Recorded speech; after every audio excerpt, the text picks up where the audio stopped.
transgressions. Okay, let me just add that. Okay, so just what are transgressions? This is a word that we don't often hear in today's language. The definition of transgressions in the Bible has to do with the idea of a covenant. And covenants are contracts made between people or between God and his people. Transgressions occurs when someone breaks a covenant, breaching trust. In rebelling against each other or against God, a void is formed that only can be bridged by redemption or restoration. As flawed human beings, we had deep transgressions with God as our covenant was broken with him. We could not save ourselves from the power of sin and death. Separation from God is a breach no human can heal. However, God provided a way for our restoration. And I'm thankful for that. Christ chose to undergo the terrible pain that we deserve to restore our relationship with him. He faced our trespasses to take them down with the fierceness of his love and the fullness of his redemption. The second part of this verse, by his stripes we are healed, addresses our healing from sin and sickness. And who on this platform this evening does not want to be healed from sin and sickness? Where our human capabilities fall short, Christ meets us in our weakest and gives us his overcoming strength. God calls us to redemption through the finished work of Jesus Christ. Even when the reports don't look good or the odds are against us, know that God hears our cries and provides a path forward. Jesus was whipped and tortured for our healing. Rather than looking at our physical conditions, cares, and circumstances, let's look to Jesus's finished work at the cross. His body took all sins so that our bodies could be healed, whole, and redeemed. His physical form endured incredible pain so that we can live free today. By his stripes, we're healed from every sin. By his stripes, we're healed from every disease. By his stripes, he demonstrated his overwhelming love toward us. With each stroke, he took the curse upon his perfect being to save our spirits, bodies, and hearts, both now and forever. He broke the power of sickness, sin, and death over our lives. I invite you to look to him today and know that he has already provided a way for your peace, strength, and healing. Amen.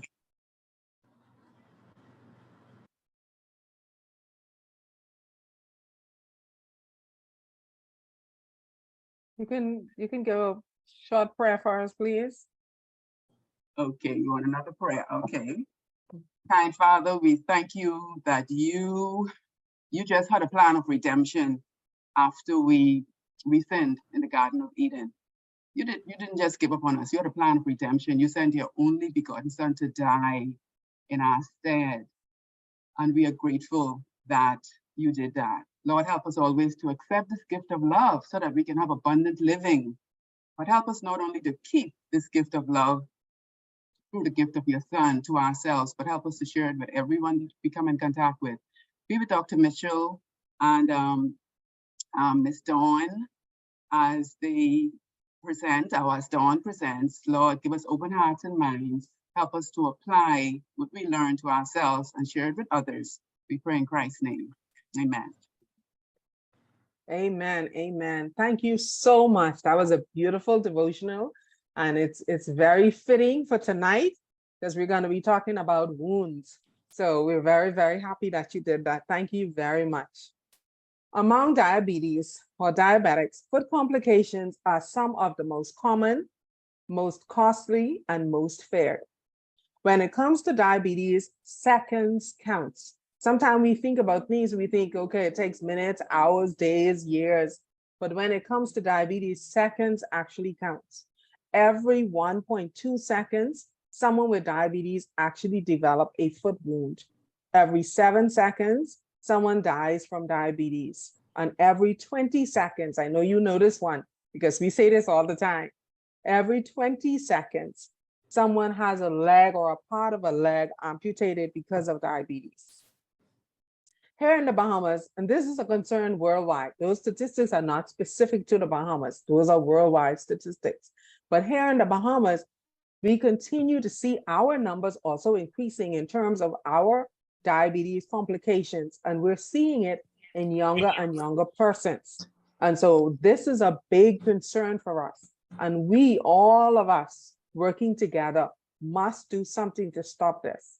I was in my training as a podiatrist. I actually attended University of Texas in San Antonio, which has one of the highest rates of lower extremity amputations and in young people. And I was actually floored the other day, about 2 months ago, somebody told me that their son actually had an amputation at the age of 22 because of diabetes. And that was unheard of, except in Texas, where there are a lot of persons with diabetes and a lot of amputations. So I was very, very, very shocked to hear that. So we must do something. In 2010, shortly after I came home, I began a seminar called Feet Can Last a Lifetime. And of course, we know what happened with COVID. Everything went virtual. So we switched to a virtual platform, Feet for Life. And we've begun doing this online seminar about almost a year ago. And our purpose here is to increase awareness, education, and to provide skills to help patients, families, and caregivers to improve their management of the diabetic foot and prevent amputations. We are convinced that working together, all of us, we can prevent amputations, save lives, and save limbs. Only then can we realize our vision, which is for people with diabetes, living with diabetes, to have their feet for life. So before we go on to our speaker, every meeting, those of you who are regulars know that we usually have a take control minute. And the purpose of that take control minute is to remind us, yes, we're talking about the foot and foot complications, but controlling diabetes is crucial to making sure that you prevent complications or delay them for as long as possible. So our take control minute today, since we're talking about wound and wound healing, I thought we would talk about something about wound healing. Did you know that what you eat can actually affect how well your wounds heal? Our take control minute today is talking about nutrition and wound healing. So many persons who have wounds may be elderly, they may have diabetes, they may be overweight or even obese. And besides having a skin ulcer that may be caused by diabetes or poor blood flow or bad veins or persistent pressure, persons may also have symptoms of malnutrition that may not even be recognized. So it's important for persons with wounds to eat a healthy, balanced diet, good quality protein, fruits, vegetables, and give up or decrease the processed junk food and sugar. Adequate protein and vitamins and minerals, such as vitamin C and a whole host of other minerals, are needed for wound healing because they help with repairing tissues and make collagen and other compounds that are needed to make new skin. Drink water and stay away from sugar-sweetened beverages that can actually increase your blood sugar and actually delay healing, especially if you're diabetic. If healing is delayed, see your doctor or nutritionist and have a full checkup. Your nurse can also do that. Nutrition, they can look at your nutrition status, what your eating habits are, and even check your labs. That will tell us exactly why the wound, maybe tell us why the wound is delayed. A nutritionist can also do a complete assessment and counseling by guiding you into exactly what type of meals you need to eat. So if you have a wound or you know someone who has a wound, you will encourage them to consider what they put in their mouth, not only what is put on the wound. It can actually help or hinder the healing process. Thank you for listening. So, introduction to our topic for tonight is very exciting for me, at least. This is something I love. Every year, June is celebrated as Wound Healing Awareness Month. So when you see that WHAM, WHAM, you'll know what that means now. Wound Healing Assessment Awareness Month. As you know, the skin is the largest organ in the body. And when it is damaged or hurt, it is actually called a wound. So you see why that text that Sister LaQuar read was so pertinent, because a wound, it said Jesus was wounded for our transgression. So that language is still used. A foot ulcer or an ulcer anywhere in the body really is a serious issue, health issue, especially if someone is a diabetic or they have low blood flow, poor blood flow. That is at risk. Whenever you have an ulcer, that is increased risk of infection and amputations, especially on the lower extremity. Living with a wound that won't heal can be very frustrating and scary and have the potential for deadly results, like many of us know. So seeing a wound healing professional is the best decision to help speed up healing, save lives, and actually improve the quality of life. Well, if you want to learn more about that tonight, you are in the right place, because our guest speaker is an expert in this area. Our speaker this evening is Nurse Extraordinaire Dawn Albury-Gaitor. She is a registered nurse for almost 30 years. Don't worry, I'm older than that too. So 3 decades, who graduated from Bahamas School of Nursing in 1991. Now she wears many hats, including critical care nurse. She's a certified wound, ostomy, continence nurse, and a foot care nurse. In fact, she was the first Bahamian wound, ostomy, and continence nurse. And she was that for a very long time. She's an entrepreneur and the owner of Island Ostomy and Wound Treatment Center. She also works with the Cardiothoracic and Vascular Institute of the Bahamas and serves as its transplant coordinator. Help me welcome our guest speaker, highly qualified and excellent speaker, Nurse Dawn Albury-Gaitor.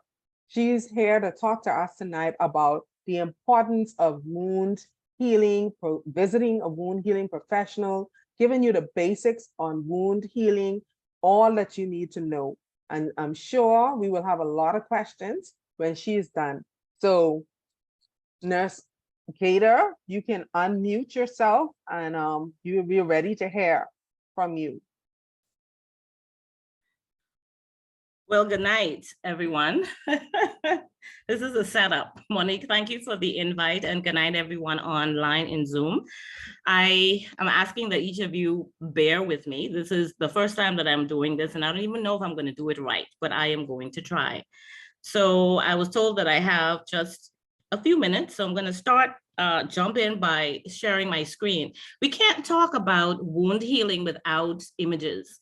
It just won't make sense. So I would ask that you forgive me in advance, but this is what I do every day, and these are Bahamians. And so I need to really drive it home for you to understand how far this goes when a person has a wound and it doesn't heal. A young person, an older person, it takes you away from your job, is mentally, physically, spiritually, emotionally, financially, any other you want to add to that, taxing on the individual.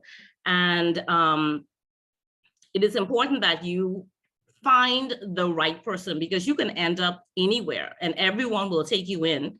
Let me see how I'm going to say that. You can go anywhere to get wound care done, but what sort of results that you are looking for is going to be paramount. So I'm going to switch to my screen share.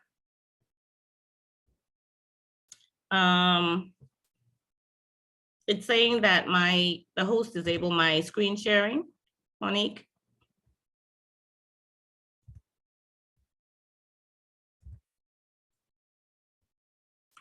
Dr. Mitchell. Okay, I just made you a co-host. You should be able to share now. Okay. Awesome. All right. So I'm not really sure what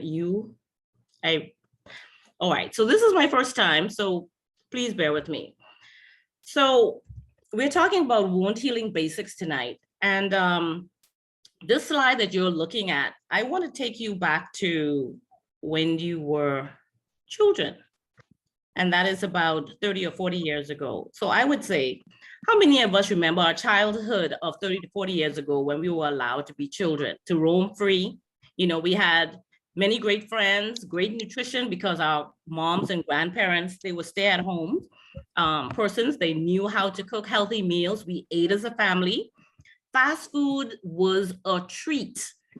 For me, I remember getting fast foods usually at the end of the school term when McDonald's would invite you to bring your report card. And if you had an A, you can get a sandwich. Well, I always ate my siblings' own because I was just not that smart. But that is when we got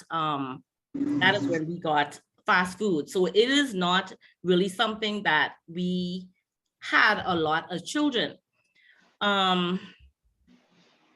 We were allowed to play outside.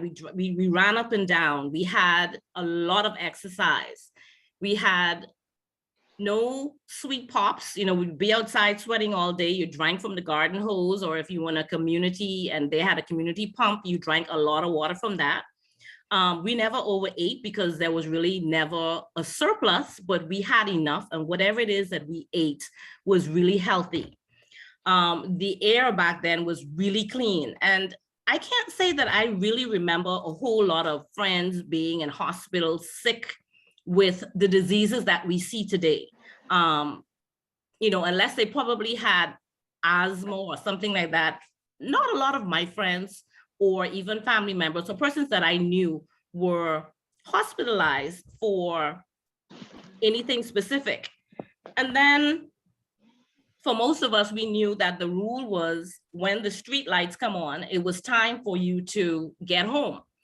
So parents made sure that we had rest, adequate rest. They also made sure that God was in the home. There was something called bedtime stories, and I think I still have my volumes of the Uncle Arthur's bedtime stories that taught you about the Bible. And where am I going with this? Just continue and you will see where it is going to go. But these were the laws of health that we talk about today in the New Start. All of this was done when we were not so psychedelic and sophisticated and phones and everything else to take our time. We lived really simply and we really had a better quality of life. But if we look, she get whiter, she is way white. So we had a better quality of life then, and we were not facing the non-communicable diseases as we are now. So when we look at wound care, we will define wound care as a break in the skin that is usually caused by a cut or a blow or some sort of impact. And so we would, in the world of wound care, classify wounds as either being acute or chronic. What do I mean by acute? We look at the time, like how long did you have this injury to the skin? So if you are a normal, healthy person, no hypertension, no diabetes, you're in the kitchen, you got too close with the knife to your fingers and you sliced a piece of your finger when you were trying to grate something. We know that in a couple of days, that wound is going to heal. So usually an acute wound is something that you would have less than 3 months and it heals pretty well without complications, having to go to the doctor and get antibiotics, etc. Adversely, chronic wounds then is an injury to the skin that does not heal or heals very slowly, or if it does heal at all, it tends to recur. And this process is longer or greater than a 3-month period. So the next slide would then show us an example of an acute wound, something that is less than 3 months. And like I said, it can be a minor cut, it can be an abrasion, it can be a gunshot wound. It is something that just happened. And if you do not have any of the issues that would stop wounds from healing or on medicines that would decrease the wound healing time, we expect that these acute wounds would heal within about a 3-month period. Surgical wounds also fall in the category of acute wounds. Usually, if a clean cut is made with the scalpel, surgery is done and the skin is either closed with staples or sutures, it is expected that by about 10 to 14 days, definitely before 3 weeks, we are able to take out these sutures or the staples. And when we do, we don't expect for that wound to burst open. But there are some cases and some patients where once the stitches are removed because of poor nutrition, or maybe being on some medicines such as steroids, or because of infections, you would have this picture on the right-hand side where that wound actually opened and became a chronic wound, meaning that it would take more than 3 months to heal. So that was acute wounds. Next, we will look at the chronic wounds, and there are about 5 categories that I would look at, and I'm going to ask you from this point to please brace yourselves because the pictures are going to be popping up. So the chronic wounds would include non-healing or infected surgical or traumatic wounds. It would also include venous ulcers, pressure ulcers, diabetic foot ulcers, and arterial or ischemic ulcers. That word is used interchangeably, the ischemic or the arterial ulcers. So I'm going to discuss each one of these. The next image that you're about to see, this is an example of a non-healing surgical or traumatic wound. It is a surgical wound. So if you were to sit and put your hand on your shoulder, this is the portion that we're looking at right here. So this individual had a cancer on the shoulder, and he had the tumor surgically removed, and then they did a flapping because that was deep. It was a deep void. So then they had to rotate some muscle from the back to fill in that area. And after that, the patient had radiation. So as a result of that, the once healed wound began to dehisce or break down. So on the left, you can see, well, that really shouldn't be first. When I met the wound, it was the wound on the right. And so if you have devitalized or dead tissue in the wound, it is not going to close. It is like putting your foot in the door and asking someone to close it. It is not going to close until you remove your foot. Same with wounds. If you do not see a red or pink, moist, healthy base, and it's covered with dark and black and charred and stiff, leathery looking material, that wound is not going to heal until that is gone. And we do that via many means. So this is an example of that traumatic or surgical wound that became a chronic wound. The next image I'm looking at, because we're going to be looking at venous ulcers. And so I just wanted to bring to your attention a schematic which shows what lives in your legs. And we can look at the coloration. So draw your attention to the red. And so the red represents the arteries in the veins. The arteries in the legs. And the arteries are thicker. They are able to withstand more pressure, and they are responsible for carrying blood, oxygenated rich blood from the heart to every tissue and cell in the body. That is the purpose of the arteries. The veins that run parallel or alongside, they are not as thick and strong as the arteries, and they work in the opposite direction. So you would have blood flow in the arteries pushing out, whereas the veins, they are responsible now for returning blood to the heart after it has already been dropped off. And you can see in this image all the way down to the tippy toenails. So once all of the nutrients that have been dissolved in your blood has been pumped out, pumped to the body, to the cells, the waste is then collected and it is drained into the veins and is returned to the body, which is a low pressure system, by way of movement, the use of the muscles in your legs, breathing, and valves. Venous ulcers occurs in the lower extremities because you have a disruption or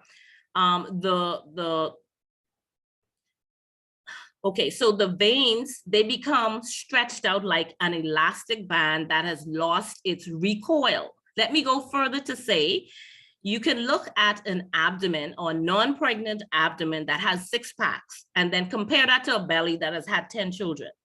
So yes, we can sort of reduce that look of the pregnant abdomen via crunches and all of that, but we get the picture.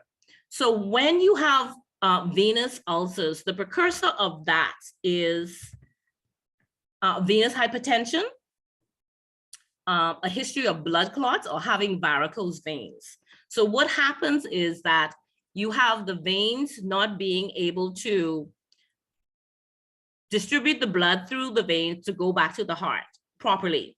And as a result, because of the lost tone, when we come from a horizontal or laying down position to a vertical or standing position, is there a question? I want to say if you can put your slides on presentation mode. So go to slideshow, and then you can start from the same slide, because we're seeing your notes. Wow, okay. I was looking for that, which is why I said to you. Right up to the very top. You see where in Mhm. PowerPoint, it says file, home, insert, Mhm. goes to kind of to the middle, up to the top some more. Go down now, go to your right, up to my right. See right here, it says slideshow. Keep going down. You on draw now, design, transition. I don't know what it is that you're looking at. Oh, I thought I'm seeing your mouse. Okay, you're on your slide now, right? Yes, but above Okay. here is let me see if I can move this sort of a taskbar that's hiding that. Oh, yes. So pull that down and you'll see slideshow. It's fine like this, but it's just that we're seeing your notes. Okay. And some scratches on your screen. So now you could go from current screen. Come from current slide.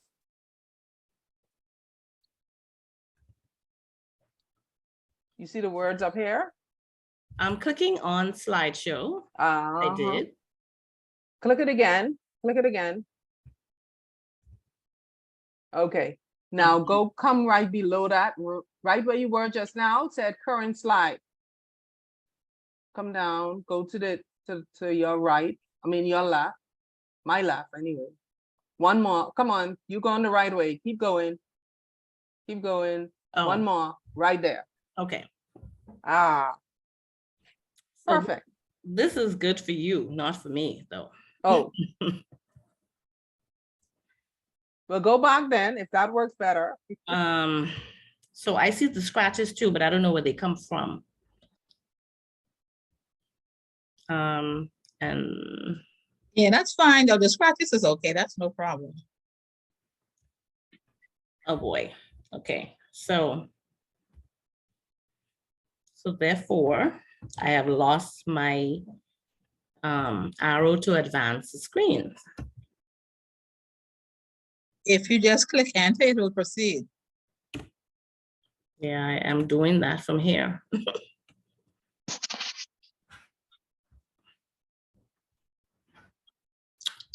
Okay, then.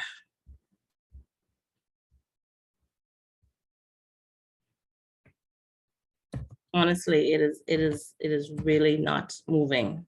Okay, just go to your computer and press escape, and then you'll revert right back to where you were.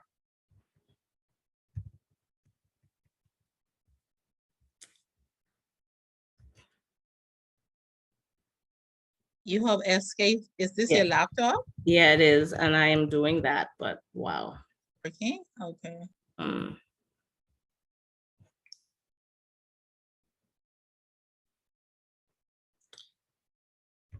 I have no idea why.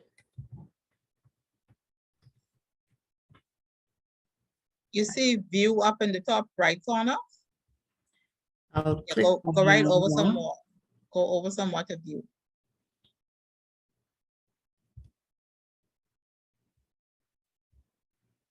I need to move that. I don't know what all you're seeing, but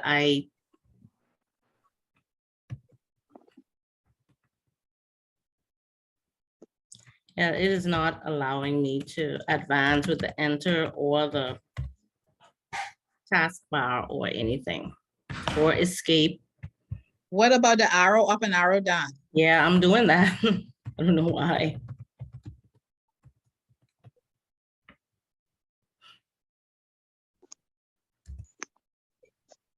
Wow, okay. Try using your mouse and click anywhere on your screen and then try the arrow again. So, okay.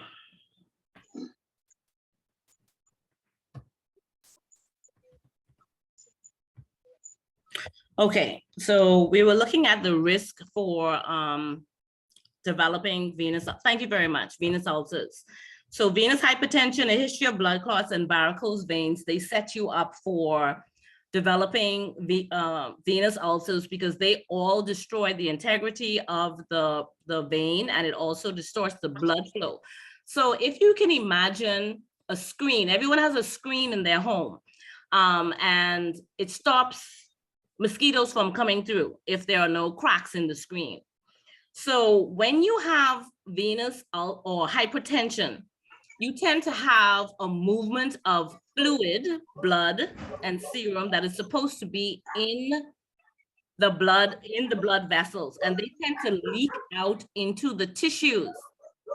So one of the mainstays, or when persons come to the doctor and they say, my feet swell, and they're thinking that it's their heart, but you get a very comprehensive history from the individual and they diagnose themselves. They say, okay, my feet swell, but I notice that when I go to bed at night and they go down. And then when I wake up in the morning by about 10 or 11 or 12 o'clock, my feet are swollen. So if it is your veins, if it is your heart, that won't happen. And then you were to find out from the individual, well, what kind of work do you do? Is it something where you're standing on your legs all day, whether it be nursing, security officers, bank tellers, coupiers, whoever is standing on their feet all day and not really moving, you tend to develop venous hypertension. And this is pressure around the ankle.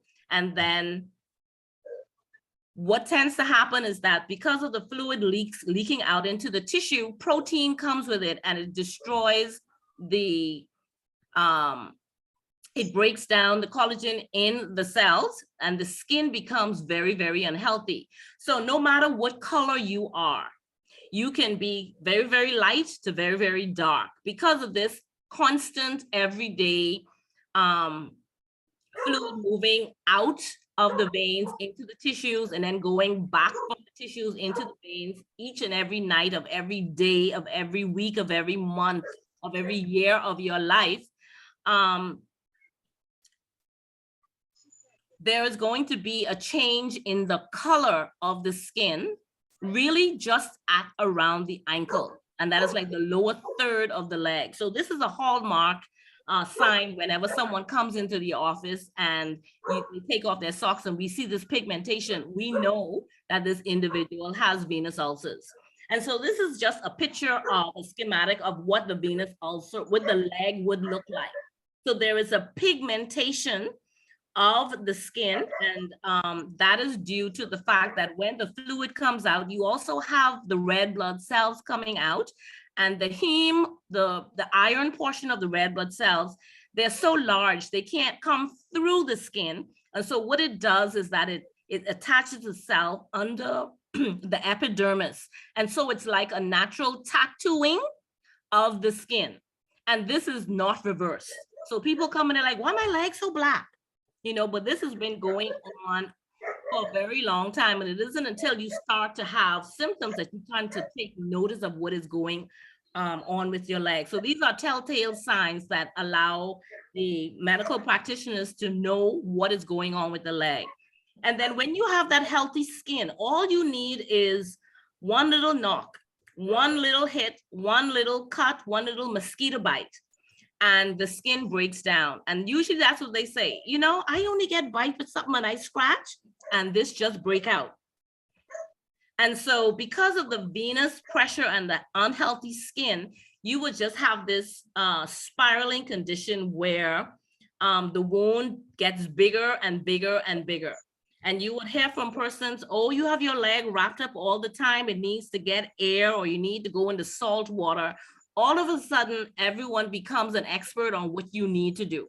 And so then you would have persons listening to those persons, and they come and they tell you, this one say to do this one say to wash it in that. But what you need to do is seek help, because any wound below the knee to the toe is not just a wound. It is caused by something, and it's either fixing or identifying the problem with the arteries or the veins or the nerves will be the way that we heal or take care of the problem that you're presenting with. So the mainstay of chronic venous insufficiency or the chronic ulcers, if there's infection, of course, we swab it, we find out whatever the germ is and put you on some antibiotics prophylactically. But the treatment for this is wrapping the leg, compression. So if you were to take a bathing cloth, you're bathing your grandchild and you say, okay, wring out the towel. Her little hands cannot remove all of the water from that towel. But if I give it to the adult, she is able to wring that out such that the towel is almost dry. So that is the goal when we are managing chronic venous insufficiency. We have to put a girdle around the leg. We need to squeeze this water out, send it back into the vein so it can go to the heart, go to the kidneys, and so that you can pee it out. That way, we remove all of the waterlogged fluid from the tissue cells and allow good blood supply, oxygen, hemoglobin, nutrition to get to the skin and to allow it to heal. This is something that is extremely chronic. It takes years. I'll tell you that I met this lady in the picture back in 2008. This is now 2023, and she still has not healed. This has been a hallmark in her entire family, and it led to amputations because of the mental anguish of this. You sit down, your feet are dropping, and you just have pools of water, liquid. Everyone can tell where you were. It's on the sheets. And of course, flies love this. So this nice, juicy, wet, stink dressing with all of this liquid, the flies come, they light on it, they lay their eggs, and if there's an opening, sometimes you take the dressing off and you can find some nice maggots in there eating and cleaning up the wound. Patients tend to want to fall out at that time, but I've gotten over that, and I explained to them how it happens.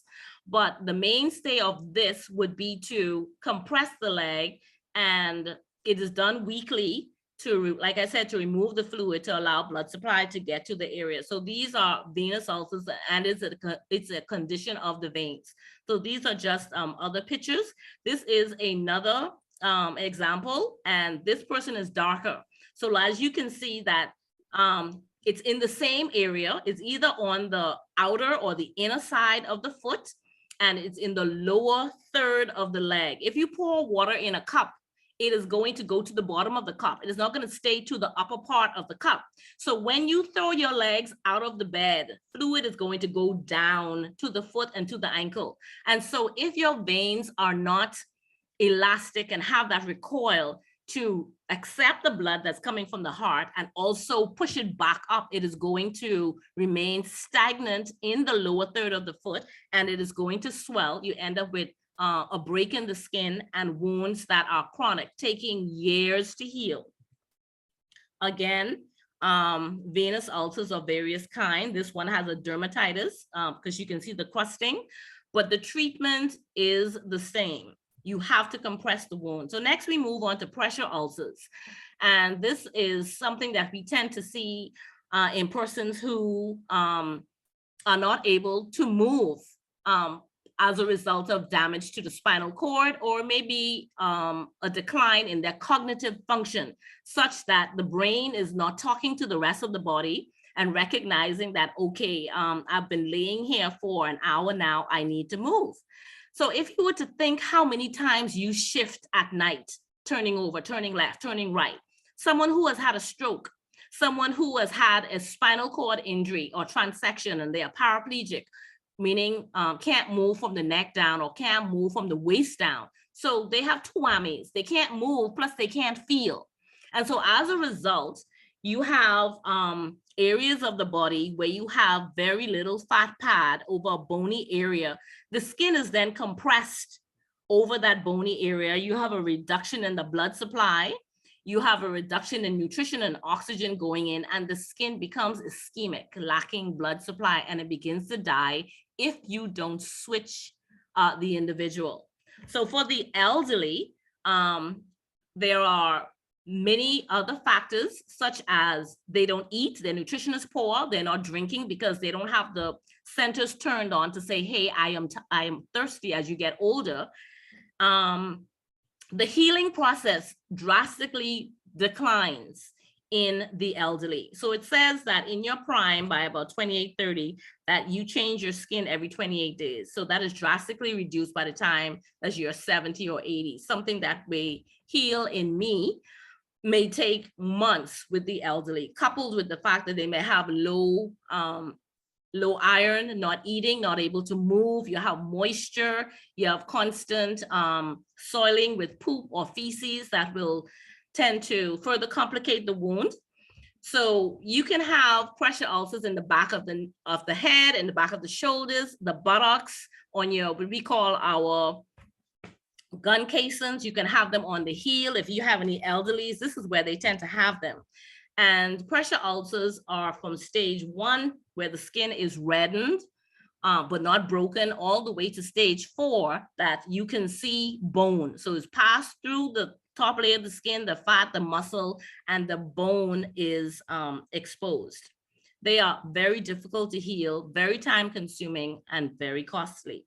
So this is an example of a patient who I was asked to see years ago.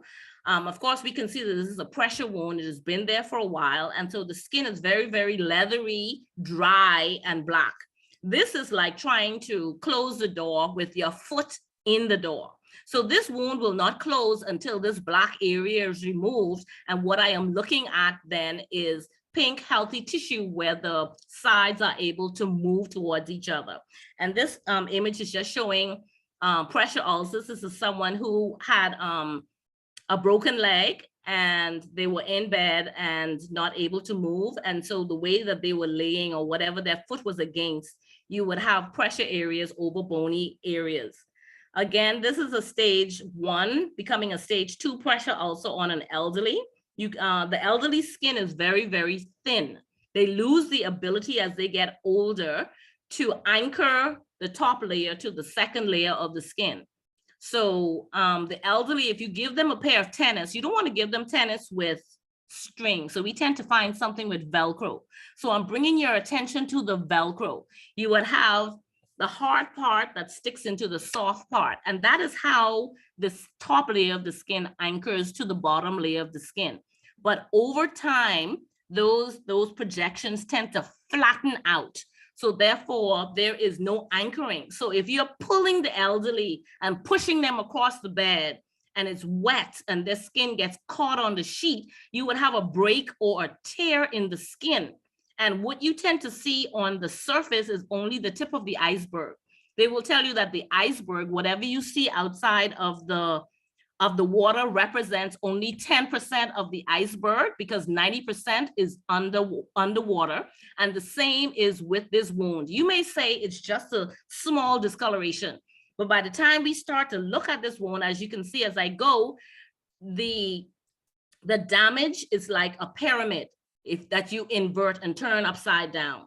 So the skin is the flat part and the tip of the pyramid is now next to the bone. So this is how deep it goes, and it goes very quickly. So with this patient, the goal was to be able to get this hard devitalized tissue off, and we started to cut it off. So now you can see some fatty, healthy fat, but it still had some way to go. Pardon me, this is example of when you remove, this is the lady who I was asked to see in hospital, who they said just had some devitalized tissue and needed some wound care. And I immediately looked at it and realized that it was bad news, because what they saw to the top was just the tip of the iceberg. As I began to cut away, I was looking at her spine. And that is how deep it went. So this wound now, you want me to heal in an elderly person where wound healing time because of age is decreased. They are coming in hospital with another blood infection. The hemoglobin is low. The kidneys are not working, and they're not getting the proper nutrition and enough water because she does not have a peg. They are expecting her to eat, and she has had a partial stroke, which means that she is not able to coordinate what she eats and drinks because she chokes. So this was then, it was a lot. So the pictures then show from that point to the picture on your left, how it began to fill in and granulate with advanced wound healing. It got more shallow and it got smaller to the point where on your left, can you see the screens?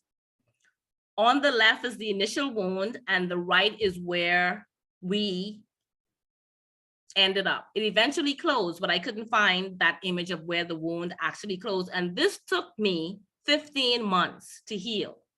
So it is a lot, and it involves a lot of family training and education.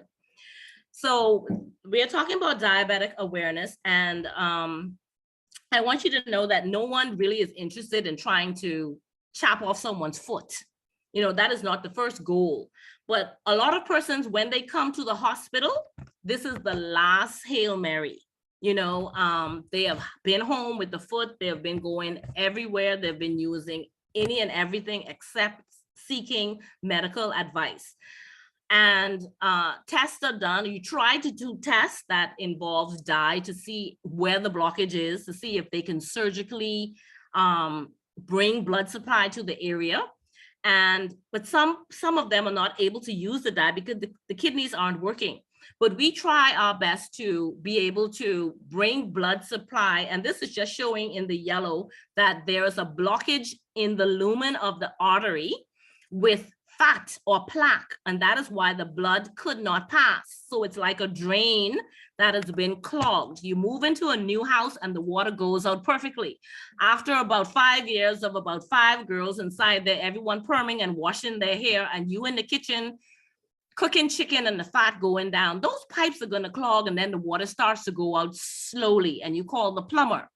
So for us, we can't go in and remove the yellow what you see, because it can shower off and cause strokes and other issues. So they tend to find a way around using a graft to jump the blood from above the block to below the blockage and restore blood flow to the wound beneath. This foot belongs to an individual who is doing very well today. She presented, she's a diabetic, was not feeling well, presented to the hospital, and just was not generally well. So they did a full physical examination. She was complaining of some pain in her foot. Her white blood cells were through the roof. They're probably about 30,000, whereas it was supposed to have been between 4,000 and 10,000. So they had to look to see where this infection was coming from.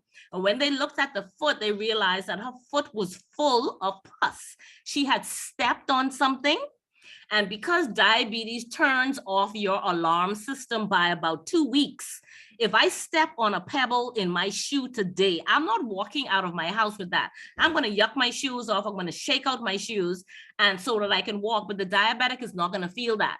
She won't feel that for another 2 or 3 weeks later. And not that she would feel it, she would see the drainage on the ground, or she will smell it in her socks. So then this foot had to be aggressively cut open to release the pus. She had to have been put on aggressive big boy antibiotics that ended up causing some kidney impairment, but that had been reversed. They needed to put her on insulin to tightly control her out of control sugar, and she had to be compliant with her wound care. So over time of 8 months, the foot went from what that looked like there to this, This is tendon that you see in the right, the white that you see on the top of the foot. That is the tendon that moves your toe up and down. That was exposed, and I was afraid that she was going to lose that. She did lose some portions of it, but she still had mobility of the foot afterwards. So the foot continued to heal. This is the back portion, this is the front portion. But because the foot was deformed, almost, we call a hammer toe, we didn't want her to have any more issues. So she was then referred to the podiatrist, who was able to surgically release a tendon beneath the foot so that the toe can lay flatter, and she was able to wear shoes. This cost her $60,000, and she had no insurance, but she wanted to save her foot, so she was motivated. This is another diabetic who went to get a regular pedicure and, you know, cut the toenail, a little hangnail, and then she ended up with a wound that just wouldn't heal. She also had a callus to the side of the foot because she was wearing improper or ill-fitting tight shoes that rubbed on the side of this foot.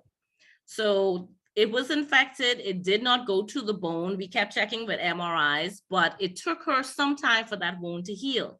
This is another diabetic foot. He was taking care of this at home, and it was because of his wife. He became unconscious at home. The wife took him to the hospital, and this foot was swollen and full of pus. He also had infection to the bone caused osteomyelitis. So this foot, as you can see, was extensively debrided to drain all the pus. He was placed on IV antibiotics for a very long time, and he was referred for advanced wound healing. It was a fight because he was not compliant. He figured he could have take care of it at home with some vinegar, but over time, this is where that foot came from. So from there to here, it was a fight. And then at this point, he disappeared. He can do it himself. He didn't need to be spending any money. I don't know what's happening. I'm keeping in contact with his wife, but he's managing this foot himself. And if he continues, he's going to lose his limb because no one is looking at it. He's taking care of it himself. And so the final set of wounds we're going to look at is the ischemic or the arterial ulcers. And this is where the tissues have lost the oxygenated blood supply and they begin to die. Arterial ulcers, we will go back to that slide where you saw the graph that came around. So the next picture is of a lady who we met. The history she gave was she had an ingrowing toenail. She went to the doctor. She got the ingrowing toenail cut, but the wound did not heal. And it progressed to a bad wound. So she was then referred to a vascular surgeon they told her that her foot, she would not save her foot.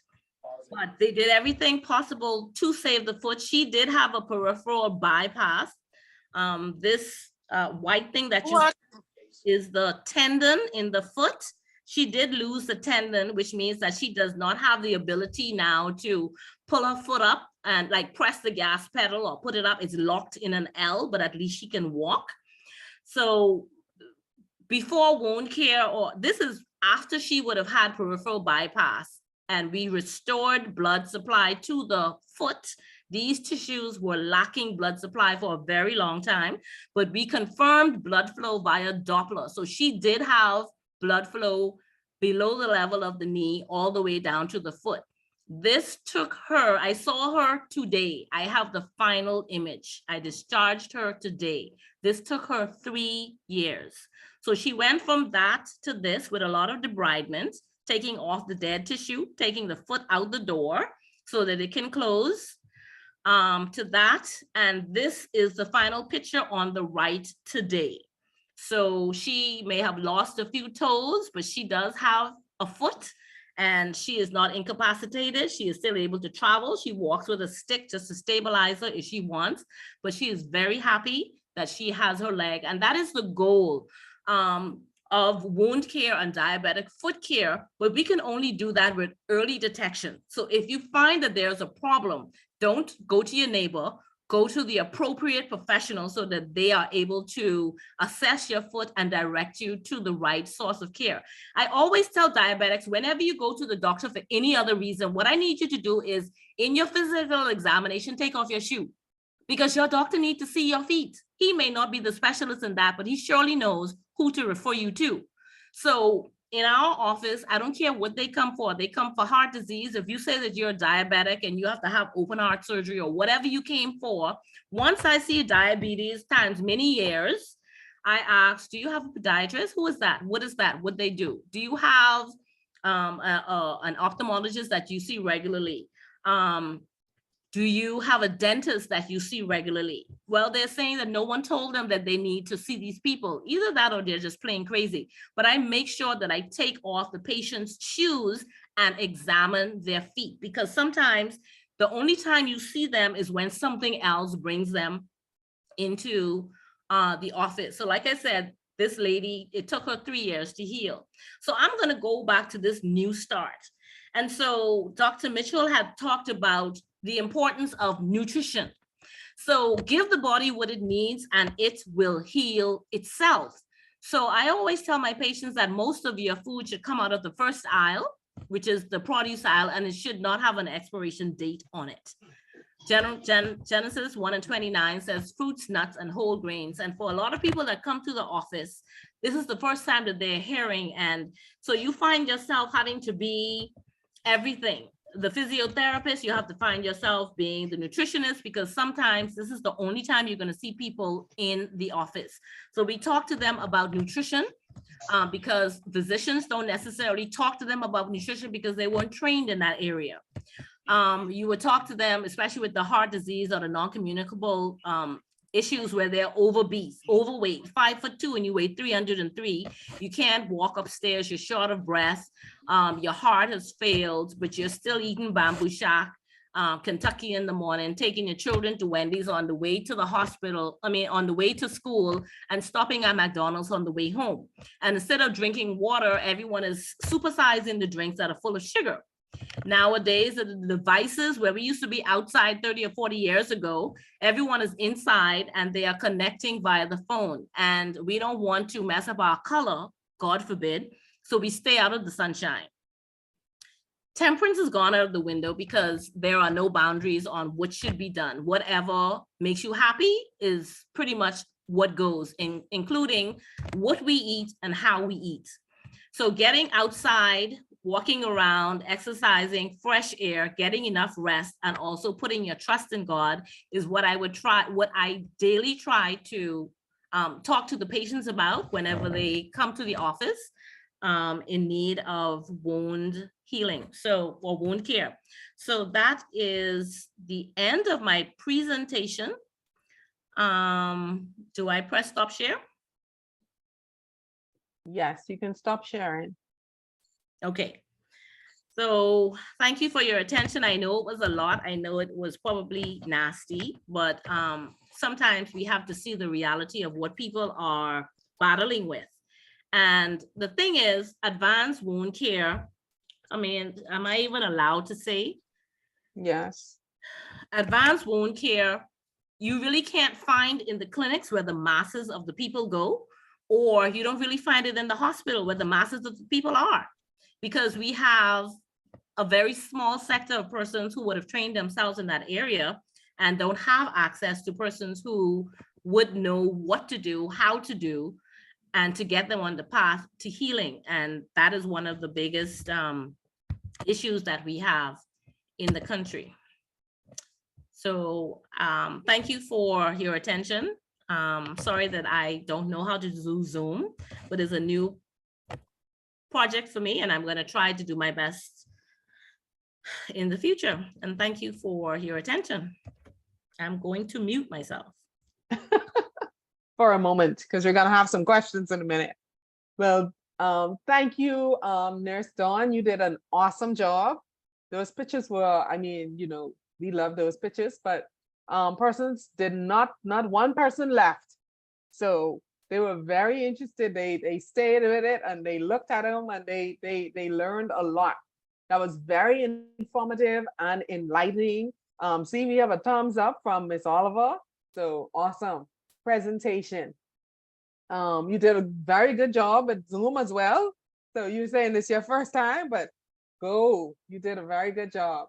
I'm sure that everyone on this call tonight got information and skills that can help them to better understand wounds and how important it is to prevent them and also to seek the correct help when needed. So now we're gonna ask, if persons have questions, they can put them in the chat. I see some questions already. And if you want to ask a question, you can actually raise your hand and we would be able to recognize you. Go ahead, Dawn. I think you had something else. Probably someone may ask the question, so I'll just leave it.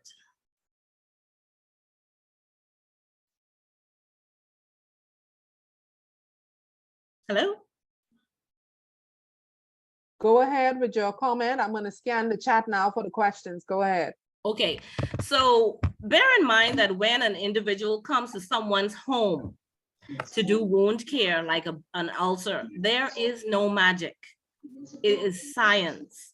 So if the wound has dead tissue in it, you have to remove it. You can either do it by sharps debridement or using medicine to get it out, which takes time. And then the body has to heal itself. So the second thing is nutrition. And so they need to understand that if you don't have protein on board, if you don't have a way to strengthen the tissues with lots of vitamin C and vitamin A and zinc, if that individual is not on a proper turning surface, so they have to be on an air mattress. If you don't have caregivers at home to turn this individual every 2 hours, if they are not using the proper briefs, chucks, pads, Pampers, whatever, that has that locking technology, like your baby Pampers. You know, you can have a baby in Pampers and they can pee in that all day. If it's a good one, it won't transfer on the skin. But the elderly Pampers are pretty much cotton. And so they're just sitting in this pool of fluid all day. And if they're peeing a lot, persons tend to, well, I'm not changing that right now because I don't have any money for this and money for that. So the wound care person only comes into the house a couple of times a week for a few minutes of the day. So most of the care has to be continued by the family members. So it takes commitment, a lot of education by the medical profession, and buy-in to the family that they need to partner with the individual who is only there for about 5 or 10 minutes, okay, to make sure that the end result or the goal is met. So there is no magic there. The magic is not in the dressing. It is trying to optimize everything with the body so that we can support, and that is so important. I agree 100%, and I am very happy that you went over the pathology of those different types of ulcers, because I find a lot of persons don't understand, they come and they have an ulcer, but we have to figure out what type of ulcer it is so that it can be treated properly. So if you go to somebody who is not trained, they may be treating diabetic ulcer the way they should be treating, for example, a diabetic ulcer needs offloading or taking the pressure off, whereas a venous ulcer needs compression. You can't put compression on every ulcer because it would actually hurt somebody who have an arterial ulcer. So there's like you say, it's science. So persons have to understand what is going on. So a lot of times persons don't understand that they may use the papaya or grate the papaya and do whatever they want to do on neem leaf or this kind of leaf or whatever kind of leaf they do, but they don't understand what is the problem. So if the fix or what you're doing don't solve the problem, it's not going to heal the wound. It's not going to contribute to healing the wound. And so I think that was powerful that you covered that, because it helps persons to understand the different types of wounds and why we do different things for different wounds. Not every wound you need to use papaya on, or you need to use this on, or you need to use that on because Grammy say do that, or whoever say do that. And so that was awesome. So we have some questions in the chat. So one person here asks, persons with pressure ulcers where you know that it needs to be debrided? Do you do that at the home, or do they have to come to a healthcare facility? Patient may not be able to go to a health, but it depends on that patient that you saw in the image. That was done at home.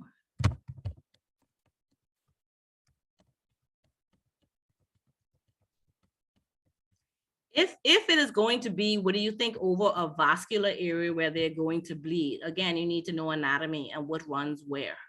So if you cut over an artery, you're going to bleed.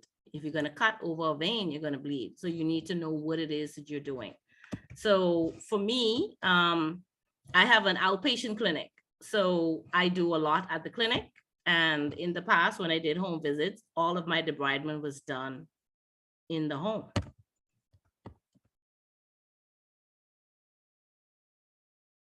Yeah. So we have, so the answer then is that it could be done both places. That's basic, that's the answer. So we have a lot of commendations in the chat saying excellent job, great presentation, graphic, but very good. Thank you so much. Excellent, great information. Thank you for sharing so much. Excellent presentation. Thank you so much. So now, Nurse Albury, I have a question for you. Very informative, Nurse Albury. Thank you. Excellent presentation. Can you please share the modern solution for pressure ulcers, stage 3 and 4, with recommendations? Well, prevention is key. So you would want to prevent it in the first place. What causes a pressure ulcer? And that is immobility. And so if you have an ulcer, you have to offload it. You have to turn the individual. Now, not everyone, I work in the critical care. So you may have patients who may be quadriplegic, paralyzed at the neck. You know, there are just some wounds that won't heal, and not all wounds can heal because of what's going on with the individual.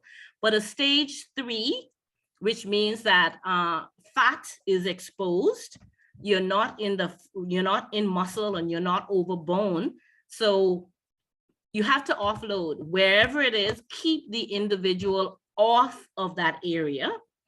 I'm not even talking about the dressings yet. So keep the individual off of that area. I would need to know more about that patient's history. I would need to look at labs to see whether or not I need to augment with supplements to increase blood supply. I need to know whether or not this wound is infected. I need to know whether or not this person's kidneys are working, because you may be looking at the HOLE in the individual, but I have to look at the individual as a WHOLE. I'm looking at all the other conditions that they come with. Are they on steroids? Are they taking anything that is going to stop them from healing? So it isn't just what do you do, it's a science. So if I know all of that information and everything is is above board and I don't have to change anything, you then need to use advanced wound dressings. The more you open a wound, the more it becomes infected. If it is infected, then you have to do the dressing daily or every other day. If it is not infected, there's no reason for you to be opening up that wound every day. I don't work hard, I work smart. So I use dressings that are able to stay on for a longer period of time and create the environment around the wound bed that will allow the wound to heal. In addition, turning, nutrition, supplements, keeping them off of the pressure area, making sure that they are on a proper turning surface. I don't know if I am answering or giving you the answers that you're looking for, but everything has to work in tandem. Again, it is not what you put on the wound. Find out what caused it, reverse it, and support wound healing. Awesome answer. Awesome answer. We have another question here. Someone asked, what are some things that can aid in debridement as opposed to sharp debridement or cutting away at the tissue? What are some non-surgical debridement methods? Well, they call that autolytic debridement or chemical debridement, or mechanical debridement using creams. So if you have a wound that is covered with a thick leather impenetrable layer of something, Gotta cut it. or you will be there forever. There's another way that you can do it by just putting an oxide film over it and allowing the body to heat it up and produce moisture between the skin layer and that film dressing. And hopefully the moisture will begin to break it down, but that will take forever. So if that wound has an eschar over it, it has to be cross-hatched. So you need to take a sharp blade and cut that like a checkerboard or like a tic-tac-toe. You're cutting through that, and then you can use the oxide film, or you can use papaya, or there is a papaya cream preparation on the market that was produced by one of our Adventist nurses that I am trialing for her. So it has a longer, stable shelf life that you can put on the wound, and the popping in the papaya would sort of tenderize that leather, soften it, and then make it stretchy or hydrated so that you will be able to eventually cut it away, because that is how you will get it off. If it is adherent, it has to cut. Awesome. So excellent presentation. How should we treat a blister? How should the blisters be treated in diabetics? Well, I would never want to unroof unnecessarily a wound. So if someone has a fluid-filled blister, I would usually take a needle, a sterile needle, and I would poke a series of holes in the skin over that blister, and I will express whatever is accumulated in it, and I would put a dressing over that. It is going to refill, but whatever it is refilling with, you can't produce that. The master above has produced that liquid with exactly the right composition that exposed wound bed needs in order to heal from the bottom up. So that layer of skin that I have deflated now provides protection to the wound so that it does not become infected, but I would never peel the skin off from over that area. That's never recommended. Okay, No matter excellent. where it is. So we have another question. When should someone who has a wound, when should they seek care? When? I cut my finger on some file folders and I sucked this all day because it was deep and it was fresh. I didn't seek medical care, not because I'm a wound care specialist, but I don't have any comorbidities that will stop me from healing.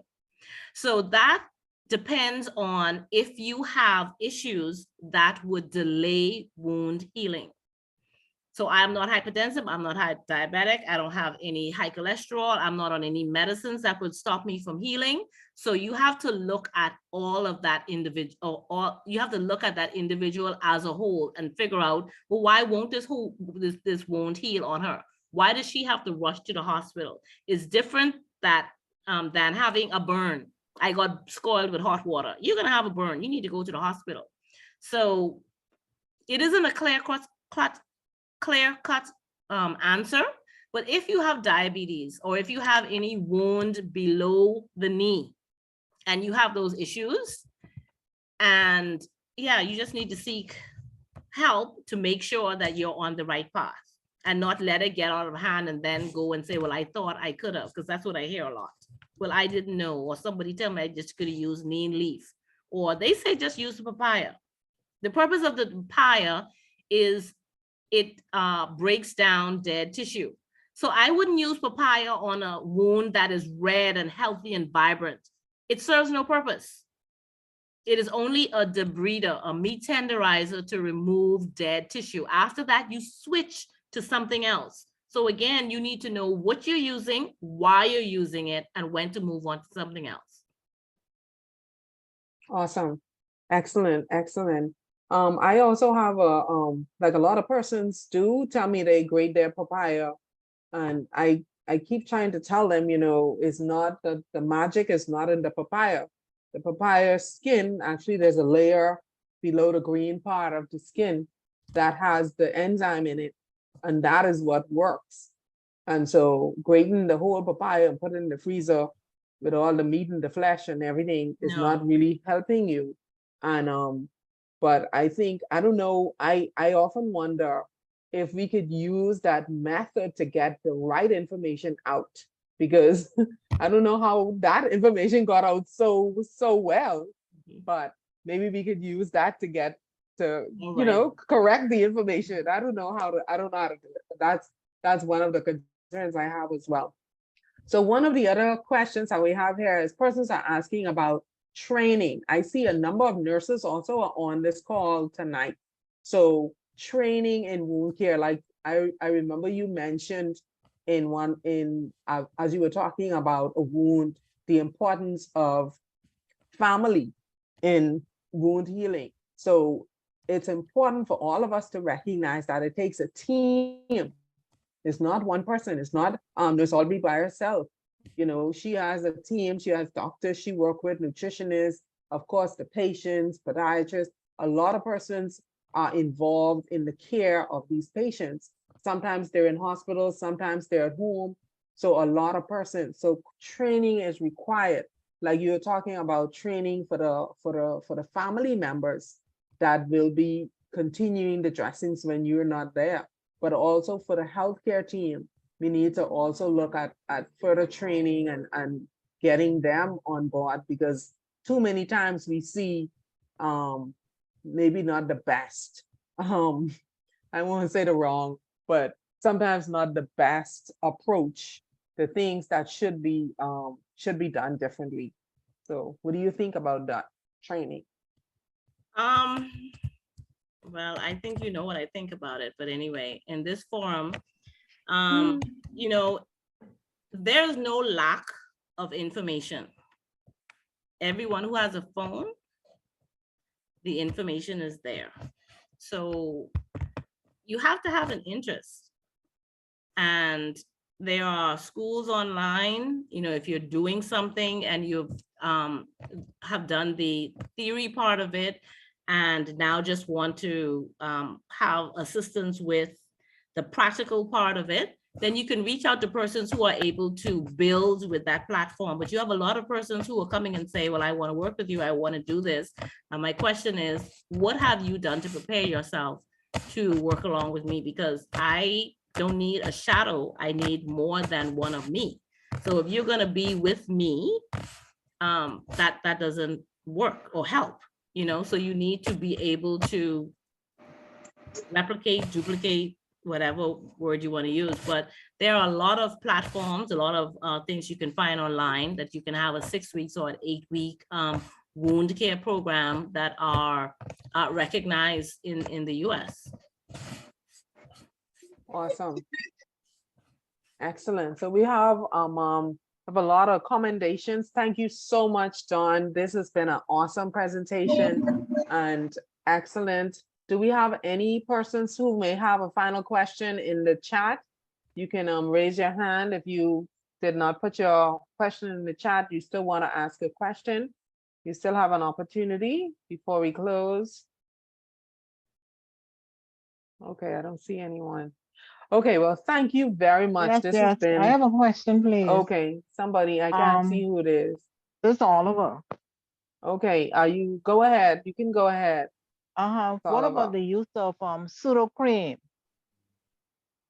Recommendation on patients who are bedridden and might be developing pressure ulcers.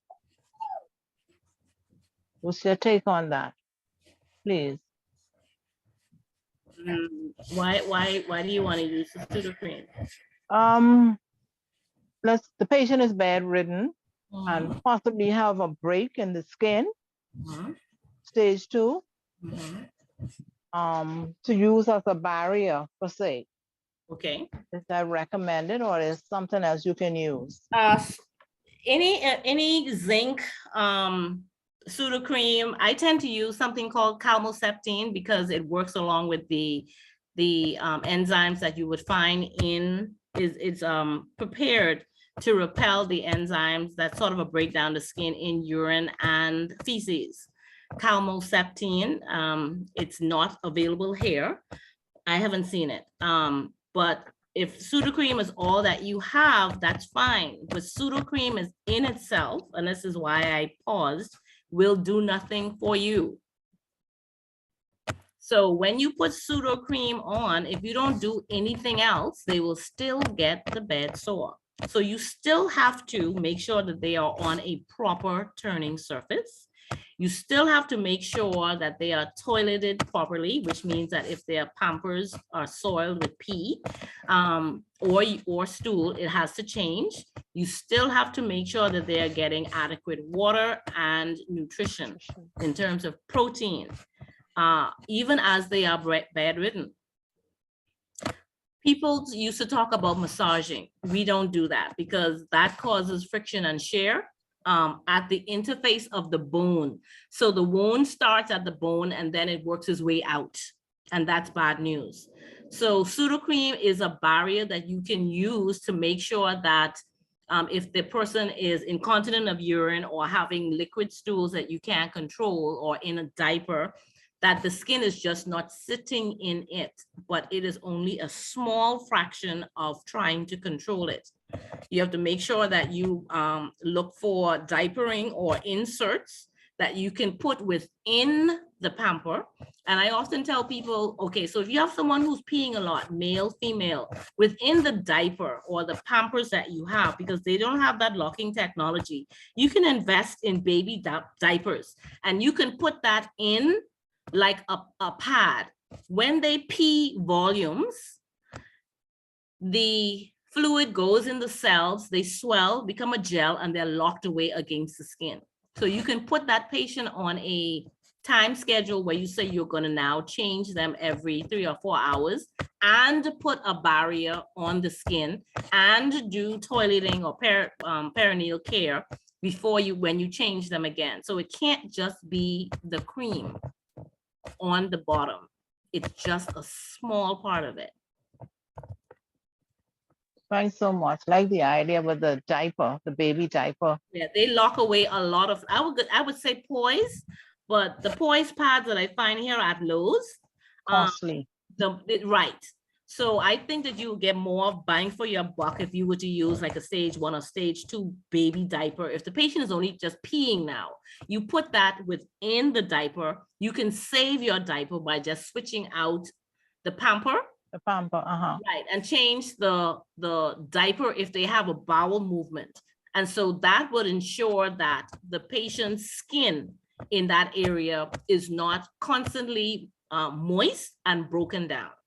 And then when you're turning them, make sure you have a draw sheet on the bed, especially if you're there by yourself, that you are not dragging them, because it's the dragging, turning them left and turning them right, that can cause the skin to tear. So it's not necessarily the moisture, it's how we reposition someone in the bed whose skin is already fragile, who's already nutritionally depleted, and everything else that comes along with it, probably on steroids because they have COPD or they have pneumonia and not healing well. Okay. Thank you very much. Okay. Okay, with that brought some more questions. Okay, so we're gonna take these last two. Somebody, Jackie and Leslie, recommend natural coconut moisture barrier cream that's also available at that can be placed on at Healthy Lifestyle. And then this person asks, what can be used for diaper dermatitis in an infant? Change the diaper. Change the brand.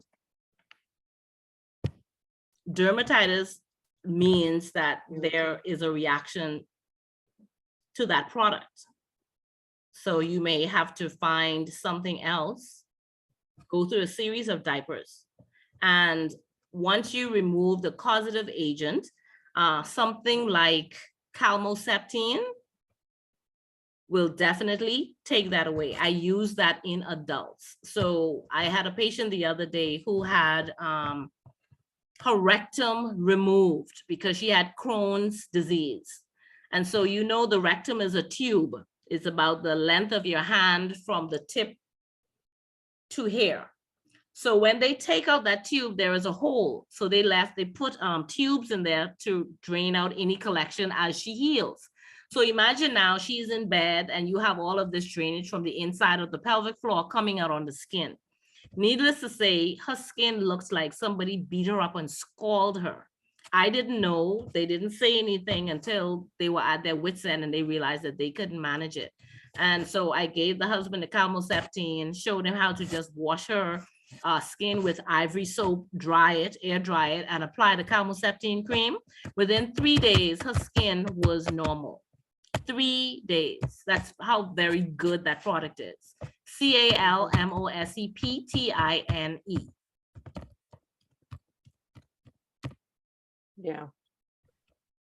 We use it as well, but we don't get it here. Right. So I don't know. It's not available locally. Yeah. But you can find anything on eBay and Amazon. Online. Yeah. Okay. All right. Well, thank you very much. That was awesome. Thank you all, Dawn, for your wonderful presentation, also staying with us for all those questions and being willing to recommend. Where is your office, please? So persons will know where to get you. I am at the foot of Phone Hawkins number. Hill. Mhm. The phone number. Phone number is 356-0083. We're at the foot of Hawkins Hill. I share the same building as Dr. Dwayne Sands, cardiothoracic and vascular. But if you are turning on to Hawkins Hill, we are from Shirley Street. We are the 4th building on your right. So that's at the base of Hawkins Hill, at the base of Immigration, on the northern side towards Shirley Street. Okay, awesome. Well, thank you very much for being our guest tonight. And you did an awesome job with your presentation, answering all our questions and everything.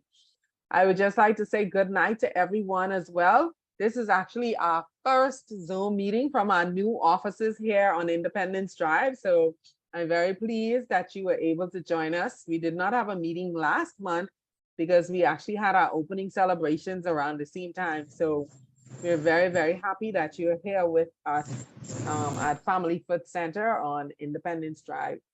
We're gonna also now at this time invite persons to go to our YouTube channel where you can see this video and all the other videos from the previous months. We're also going to invite you to come back and be with us on the 13th of July, 2023 at 7:30 p.m. where we'll have another exciting program for you. We're going to now invite Sister Natalie Lacroix now to close us with prayer, and so that we can you can be temperate and get to bed on time. Okay. Okay, thank you so much, Dr. Mitchell, and thank you so much for that wealth of information, Dawn, Nurse Dawn. Lots of information. Let us pray. Let us bow our heads for prayer. Kind Father, we are so thankful and appreciative of the knowledge that we've gained here this evening. I thank you for Dawn, and I pray that you would continue to be with her as she, minister to her clients on a daily basis. Also be with Dr. Mitchell, and may persons who they encounter see you in them. Lord, I pray for all those persons who are having challenges with wounds and circulation issues. I pray that you would touch them from the crown of their heads to the sole of their feet and give them healing in the name of Jesus. Help us do our part in taking the best care of our body temples possible so that we can prevent these sort of situations. Lord, be with us as we sleep tonight. Guide us and protect us. Keep us in the hollow of your precious loving hands. And when we rise in the morning, help us to give you all the honor and the praise. We pray in Christ's name. Amen.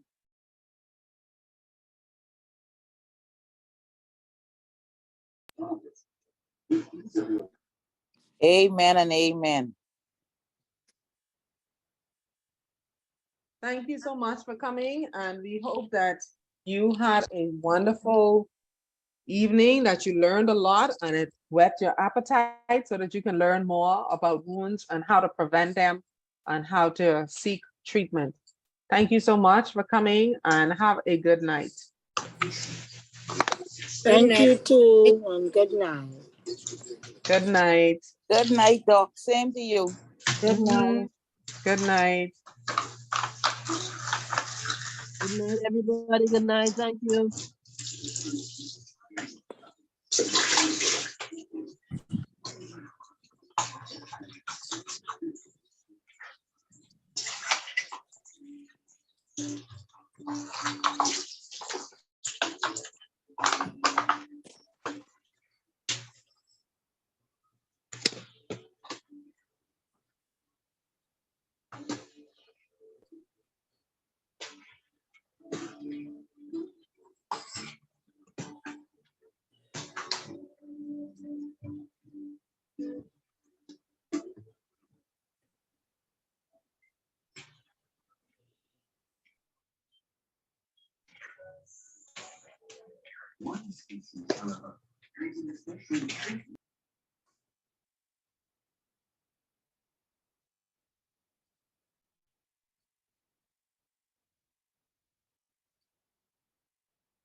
Good night, everyone. Have a good evening.